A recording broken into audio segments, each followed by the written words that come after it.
ಧನುರಾಶಿ ನಿರೀಕ್ಷಿತವಾದಂತಹ ಕೆಲವು ಕೆಲಸಗಳಿಂದ ನಿಮಗೆ ಶುಭ ಆಗುವಂಥದ್ದಿದೆ. ಕಾರ್ಯಸಿದ್ಧಿಯಿಂದ ಒಂದಷ್ಟು ಸಮಾಧಾನ ನಿಮಗೆ ಆಗತ್ತೆ. ಸಮಯ ಚೆನ್ನಾಗಿದೆ, ಸದ್ವಿನಿಯೋಗ ಮಾಡಿಕೊಳ್ಳಿ. ಟೈಮ್ ಚೆನ್ನಾಗಿರಬೇಕಾದ್ರೆ ಅದನ್ನು ಒಳ್ಳೆಯ ಕೆಲಸಕ್ಕೆ ಉಪಯೋಗಿಸ್ಬೇಕು, ಜೊತೆಗೆ ಆನಂದವನ್ನು ಪಡಬೇಕು ಅನ್ನುವಂಥದ್ದು. ಇರುವಂತಹ ಸಮಯವನ್ನು ಒಳ್ಳೆಯದಕ್ಕಾಗಿ ವಿನಿಯೋಗ ಮಾಡಿಕೊಳ್ಬೇಕೇ ಹೊರತು ಇಲ್ಲ ಸಲ್ಲದ ಆಲೋಚನೆಗಳನ್ನು ಮಾಡಿ ಸಮಯವನ್ನು ವ್ಯರ್ಥ ಮಾಡಿಕೊಳ್ಬಾರ್ದು ಅಂತ ಅರ್ಥ. ಹಲವಾರು ಹೊಸ ಯೋಜನೆಗಳಿಗೆ ಚಿಂತನೆಯನ್ನು ನಡೆಸ್ತೀರಿ, ಇದು ತಪ್ಪಲ್ಲ. ಆದರೆ ಕಾರ್ಯರೂಪಕ್ಕೆ ಎಷ್ಟು ಬರುತ್ತೆ, ಅದರಲ್ಲಿ ಎಷ್ಟು ಗುರಿ ಸಾಧನೆ ಆಗುತ್ತೆ, ಅದು ಮುಖ್ಯವಾಗುತ್ತೆ. ಮಕ್ಕಳಿಂದ ಸಹಕಾರ, ತೃಪ್ತಿ ಎನ್ನುವಂಥದ್ದು ನಿಮಗೆ ಸಿಕ್ಕತ್ತೆ. ಬಂಧುಗಳ ಆಗಮನದಿಂದ ಬಹಳ ಸಂತೋಷ ಪಡ್ತೀರಿ. ಈಶ್ವರನನ್ನು ವಿಶೇಷವಾಗಿ ಪ್ರಾರ್ಥನೆ ಮಾಡಿ. ಆ ಪರಮೇಶ್ವರ ಸದಾಕಾಲ ನಿಮಗೆ ಎಲ್ಲ ರೀತಿಯಿಂದಲೂ ಕೂಡ ಅನುಕೂಲವನ್ನು ಮಾಡಿಕೊಡಲಿ. ಶುಭವಾಗಿ. ಮಕರ ರಾಶಿ ಮಕ್ಕಳಿಗೆ ಎಲ್ಲ ರೀತಿಯಿಂದಲೂ ಕೂಡ ಅನುಕೂಲವಾಗುವಂತಹ ಸಮಯ. ನಿಮ್ಮ ವಯಸ್ಸಿಗೆ ಅನುಗುಣವಾಗಿ ಅದು ಅನುಕೂಲ ನಿಮಗೆ, ನಿಮ್ಮ ಕುಟುಂಬಕ್ಕೆ ಎಲ್ಲ ಕಡೆಗಲ್ಲೂ ಕೂಡ ಸಿಕ್ಕುವಂಥದ್ದಾಗತ್ತೆ. ಶಾರೀರಿಕವಾಗಿ ಗಾಯವಾಗಬಹುದು, ಜಾಗ್ರತೆ. ಶರೀರಕ್ಕೆ ಎಲ್ಲೋ ಪೆಟ್ಟು ಬೀಳಬಹುದು ಯಾವುದೋ ಕಾರಣದಿಂದ. ವಯಸ್ಸು, ಆಟ ಆಡುವಂತಹ ವಯಸ್ಸಾದರೆ ಆಟ ಆಡ್ತಾ ಇರುವಾಗ ನಿಮಗೆ ಗಾಯ ಆಗುವಂಥದ್ದು, ಅಥವಾ ದೊಡ್ಡವರಾಗಿದ್ದರೆ ನೀವು ಮಾಡುವಂತಹ ಕೆಲಸದಲ್ಲಿ, ವಾಹನ ಚಾಲನೆಯಲ್ಲಿ, ಅಥವಾ ಸುಮ್ಮನೆ ಕೂತಿದ್ರೂ ಕೂಡ ಏನೋ ಒಂದು ತೊಂದರೆ ಎನ್ನುವಂಥದ್ದು ಆಗುವಂಥದ್ದಾಗತ್ತೆ. ಹೊಸ ಆಸ್ತಿಯ ಖರೀದಿಗೆ ಮನಸ್ಸು ಬರುವಂಥದ್ದಾಗಬಹುದು. ಬಂಧುಗಳಿಂದ ಶುಭವಾರ್ತೆ, ಒಳ್ಳೆಯ ಮಾತನ್ನು ಬಂಧುಗಳು ಹೇಳ್ತಾರೆ. ಅತಿಯಾದಂತಹ ಕೋಪ ಒಳ್ಳೆಯದಲ್ಲ, ಅದರಿಂದ ಕೋಪವನ್ನು ತಗ್ಗಿಸ್ಕೊಳ್ಬೇಕು, ಕೋಪವನ್ನು ಕಡಿಮೆ ಮಾಡಿಕೊಳ್ಬೇಕು ಅಂತ ಅರ್ಥ.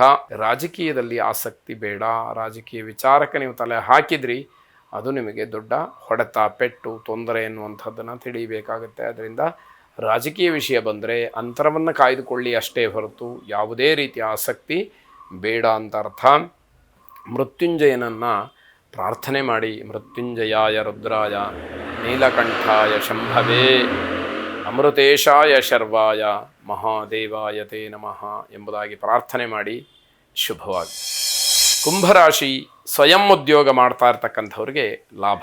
ಓನ್ ಬಿಸ್ನೆಸ್ ಏನಿದೆ ಅದರಿಂದ ಅನುಕೂಲವಾಗುವಂಥದ್ದಿದೆ. ನೌಕರಿಯಲ್ಲಿ ಮಾತ್ರ ಅಸಮಾಧಾನ ಇರುತ್ತೆ. ನೀವು ಅದನ್ನು ಸಹಕಾರ ಆಗಲಿ, ಸರಕಾರಿ ಆಗಲಿ, ಯಾವುದೇ ಕ್ಷೇತ್ರ ಆಗಿರಲಿ, ಅಲ್ಲಿ ನೌಕರಿ ಮಾಡ್ತಾ ಇರುವಂಥವ್ರಿಗೆ ಬಹಳ ಬೇಸರವಾಗ್ತಕ್ಕಂತಹ ದಿವಸ. ನಿಮ್ಮ ಯೋಗ್ಯತೆಗೆ, ನಿಮ್ಮ ಪರಿಶ್ರಮಕ್ಕೆ ತಕ್ಕ ಪ್ರತಿಫಲ ಸಿಕ್ಕಿದರೆ ಸಮಾಧಾನ, ಸಿಕ್ಕದೇ ಇದ್ದಾಗ ಸ್ವಾಭಾವಿಕವಾಗಿ ಅಸಮಾಧಾನ ಆಗುವಂಥದ್ದು, ಕೆಟ್ಟ ಕೆಟ್ಟ ನಿರ್ಧಾರಗಳನ್ನು ಮಾಡುವಂಥದ್ದು, ಮನಸ್ಸನ್ನು ಕೆಡಿಸ್ಕೊಳ್ಳುವಂಥದ್ದು, ಬೇಸರ ಮಾಡಿಕೊಳ್ಳುವಂಥದ್ದು, ಇದು ಸ್ವಾಭಾವಿಕವಾಗಿ ನಡೆಯುವಂಥದ್ದಾಗತ್ತೆ. ಹಿರಿಯರ ಸಾತ್ವಿಕ ಕೋಪಕ್ಕೆ ಗುರಿಯಾಗ್ತೀರಿ. ದೊಡ್ಡವರಿಗೆ ಸಿಟ್ಟು ಬರುತ್ತೆ, ಆದರೆ ನಿಮ್ಮ ಬಗ್ಗೆ ದ್ವೇಷ ಇರೋದಿಲ್ಲ. ಈ ಥರ ಮಾಡ್ತಾ ಇದ್ದಾನಲ್ಲ ಅನ್ನುವಂತಹ ಮರುಕ, ಯಾವುದೋ ಒಂದು ಅಭಿಮಾನ, ಪ್ರೀತಿ, ವಿಶ್ವಾಸ, ಇದನ್ನು ಸಾತ್ವಿಕ ಕೋಪ ಅಂತ ಹೇಳ್ತೀವಿ. ಆದರೆ ಅದನ್ನು ತಿದ್ದಬೇಕು ಅಂತಕ್ಕಂತಹ ಪ್ರಯತ್ನಗಳು ಏನು ನಡೀತಾ ಇರುತ್ತೆ ಅದು ಅತಿ ಮುಖ್ಯವಾಗಿರುತ್ತೆ. ದುಂದು ವೆಚ್ಚಕ್ಕೆ ಸ್ವಲ್ಪ ಕಡಿವಾಣವನ್ನು ಹಾಕಬೇಕು. ಜೊತೆಗೆ ನೀವು ನಿಮ್ಮ ಪ್ರಗತಿಯ ಪಥದಲ್ಲಿ ಇರ್ತೀರಿ, ಅದನ್ನು ಗಮನಿಸ್ಕೊಳ್ಬೇಕು. ನಾನು ಮುಂದುವರಿತಾ ಇದ್ದೀನಿ, ನನಗೆ ಅನುಕೂಲ ಆಗ್ತಾ ಇದೆ, ಇದು ಹೀಗೆ ಮುಂದುವರಿಲಿ ಅನ್ನುವಂತಹ ಭಾವನೆ ನಿಮಗಿರಬೇಕು. ಅದರ ಬಗ್ಗೆ ಗಮನವೇ ಇರೋದಿಲ್ಲ. ಆ ರೀತಿ ಆದಾಗ ಕಷ್ಟವಾದೀತು. ಕುಲದೇವತಾ ಪ್ರಾರ್ಥನೆಯನ್ನು ಮಾಡಿ. ವಿಶೇಷವಾಗಿ ಕುಲದೇವರು ನಿಮ್ಮ ಕೈಯನ್ನು ಹಿಡಿದು ಸದಾ ಕಾಲ ನಿಮಗೆ ಅನುಕೂಲವನ್ನು ಮಾಡಿಕೊಡಲಿ. ಶುಭವಾಗಿ. ಕೊನೆಯದಾಗಿ ಮೀನರಾಶಿ ಯಶಸ್ಸಿನ ಹಾದಿ ನಿಮ್ಮದಾಗ್ತಕ್ಕಂಥದ್ದು.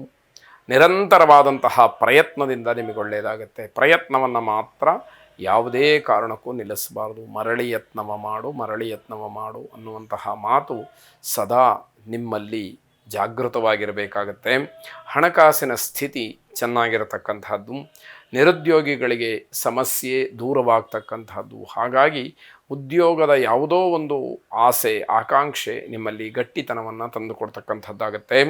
ಪ್ರಯಾಣ ಮತ್ತು ಆರೋಗ್ಯ ಈ ಎರಡನ್ನು ಸರಿಯಾಗಿ ಗಮನಿಸ್ಕೊಳ್ಬೇಕು. ಪ್ರಯಾಣ ಮಾಡೋದ್ರಿಂದಲೂ ಆರೋಗ್ಯಕ್ಕೆ ಏನು ತೊಂದರೆ ಆಗಬಾರ್ದು, ಅಥವಾ ಆರೋಗ್ಯ ಸರಿ ಇಲ್ಲದೆ ಇದ್ದಾಗ ಪ್ರಯಾಣವನ್ನು ಮಾಡಿ ಮತ್ತಷ್ಟು ಆರೋಗ್ಯವನ್ನು ನಾವು ತೊಂದರೆಗೆ ತಂದುಕೊಳ್ಳಬಾರ್ದು ಅನ್ನುವಂಥದ್ದು. ಬೇಸರಕ್ಕೆ ಸ್ವಲ್ಪ ತಡೆಯನ್ನು ಹಾಕಿದರೆ ಒಂದಷ್ಟು ಆನಂದವನ್ನು ನೋಡಲಿಕ್ಕೆ ಅವಕಾಶ ಇದೆ. ಪ್ರತಿ ವಿಷಯವೂ ಕೂಡ ಮನಸ್ಸಿಗೆ ಬೇಸರ ಅಂತ ಆದರೆ ಯಾವ ವಿಷಯದಿಂದ ನಿಮಗೆ ಸಂತೋಷವಾದೀತು ಅನ್ನುವಂಥದ್ದು ಪ್ರಶ್ನೆಯಾಗುತ್ತೆ. ಮಹಾಲಕ್ಷ್ಮಿಯನ್ನು ಪ್ರಾರ್ಥನೆ ಮಾಡಿ. ನಮಸ್ತೇಸ್ತು ಮಹಾಮಾಯೆ ಶ್ರೀಪೀಠೆ ಸುರಪೂಜಿತೆ ಶಂಖ ಚಕ್ರ ಗದಾಹಸ್ತೆ ಮಹಾಲಕ್ಷ್ಮೀ ನಮೋಸ್ತುತೆ ಎಂಬುದಾಗಿ ನಿಮ್ಮ ಪ್ರಾರ್ಥನೆ ಇರಲಿ. ಶುಭವಾಗಿ.